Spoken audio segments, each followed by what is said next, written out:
मगर जो अल्लाह के चुने हुए बंदे हैं यही लोग हैं जिनके लिए रोजी मुकर्रर है, यानी मेवे, और उनका एजाज व इकराम किया जाएगा।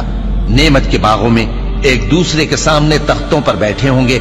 शराब लतीफ के जाम का उनमें दौर चल रहा होगा जो रंग की सफेद और पीने वालों के लिए सरासर लज्जत होगी। न उससे दर्द सर हो और न वो उससे बहकें। और उनके पास हूरें होंगी जो निगाहें नीची रखती होंगी और आंखें बड़ी बड़ी, गोया वो गर्दो गुबार से महफूज अंडे हों। फिर वो एक दूसरे की तरफ रुख करके सवाल जवाब करेंगे।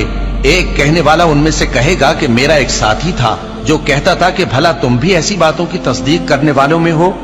भला जब हम मर गए और मिट्टी और हड्डियां हो गए तो क्या हमको बदला मिलेगा? अल्लाह कहेगा कि भला तुम उसे झांक कर देखना चाहते हो। फिर वो झांकेगा तो उसको बीच दोजख में देखेगा। कहेगा कि अल्लाह की कसम, तू तो मुझे भी हलाक करने लगा था, और अगर मेरे परवरदिगार की मेहरबानी ना होती तो मैं भी उनमें होता जो अजाब में हाजिर किए गए हैं। तो क्या वाकई अब हम मरने वाले नहीं?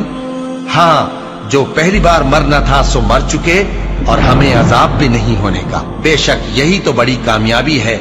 ऐसी ही नेमतों के लिए अमल करने वालों को अमल करने चाहिए।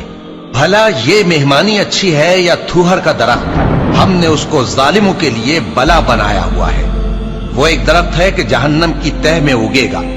उसके खोशे ऐसे होंगे जैसे शैतानों के सर, सो वो उसी में से खाएंगे और उसी से पेट भरेंगे। फिर उस खाने के साथ उनको खौलता हुआ पानी मिलाकर दिया जाएगा। फिर उनको दोज़ख की तरफ लौटाया जाएगा।